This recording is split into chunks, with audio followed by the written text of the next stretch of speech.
প্ৰত্যেকজন কৰ্মচাৰী পেঞ্চনৰ ফেমিলি পেঞ্চনৰ কাৰণে এটা গুৰুত্বপূৰ্ণ আপডেট ইতিমধ্যে আহিছে। আপডেটটো আহিছে আপোনাৰ 8 পে কমিশ্যনক লৈ পেলাই 25/2/2026 তাৰিখ ইয়াত আপোনালোকে দেখিবলৈ পাইছে।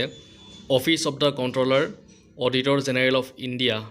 তো চাওক ইয়াতে এখন গুৰুত্বপূৰ্ণ জাননী হয়, নটিফিকেশ্যন হয়। 8 চেণ্ট্ৰেল পে কমিশ্যনৰ ৰিগাৰ্ডিং হয় এখন। চাওক বহুতকেইটা পইণ্ট ইয়াতে দি দিছে। তো গোটেইখিনি কথা আমি ইয়াতে আলোচনা কৰিম আচলতে কি কথা দিছে। আৰু এটা সৰু অনুৰোধ আপোনালোকে থাকিলে যদি প্ৰথমবাৰৰ বাবে চেনেলটোত ভিজিট কৰিছে চেনেলটো ছাবস্ক্ৰাইব কৰি ৰাখিব এনেকুৱা ধৰণৰ সৰুবিলাক আপোনালোকে পাবৰ কাৰণে।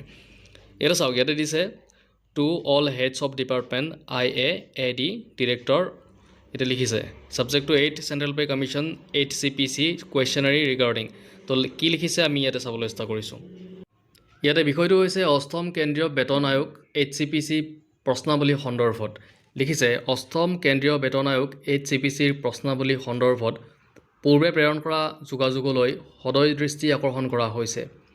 উক্ত প্ৰশ্নাৱলী কৰ্মচাৰী পেঞ্চনভোগী সংঘ ইউনিয়ন তথা মন্ত্ৰালয় বিভাগসমূহৰ পৰা গঠিত আৰু সুনিৰ্দিষ্ট মতামত আহ্বান কৰাৰ উদ্দেশ্যে অনলাইন উপলব্ধ কৰা হৈছে।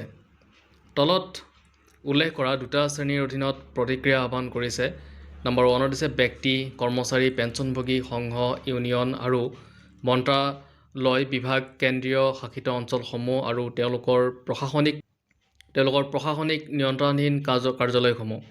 উক্ত প্ৰশ্নাৱলীয়ে বেতন গাঁথনি ভাত্তা পেঞ্চন ব্যৱস্থা কৰ্মৰাজিৰ কৰ্মজীৱনৰ অগ্ৰগতি আপেক্ষিকতা আৰ্থিক স্থায়িত্ব আৰু আন সেৱা সম্পৰ্কীয় বিষয়সমূহৰ সৈতে জড়িত বিস্তৃত বিষয়সমূহ আৱৰি ধৰিছে। এই বিষয়সমূহে বৰ্তমান কৰ্মৰত কৰ্মচাৰী আৰু পেঞ্চনভোগীসকলৰ ওপৰত প্ৰত্যক্ষ প্ৰভাৱ পেলায়।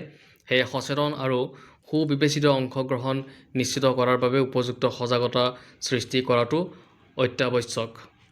এই প্ৰেক্ষাপটত অনুৰোধ কৰা হৈছে যে উক্ত প্ৰশ্নাৱলী মাইগভ পৰ্টেল তথা অষ্টম কেন্দ্ৰীয় বেতন আয়োগৰ চৰকাৰী ৱেবছাইটত উপলব্ধ।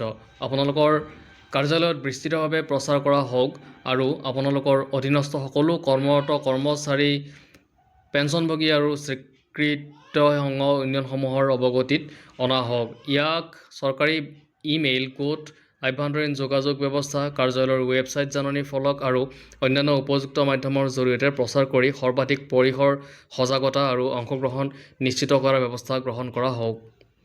ইয়াৰ উপৰি নিৰ্ধাৰিত সময়সীমাৰ ভিতৰত প্ৰতিক্ৰিয়া দাখিল কৰাৰ বিষয়ে সকলো সংশ্লিষ্টক অৱগত কৰি নিৰ্দিষ্ট অনলাইন প্লেটফৰ্মৰ জৰিয়তে নিজৰ মতামত দাখিল কৰিবলৈ উৎসাহিত কৰা হওক। এই বিষয়টোক অগ্ৰাধিকাৰ হিচাপে গ্ৰহণ কৰাৰ বাবে অনুৰোধ জনোৱা হৈছে।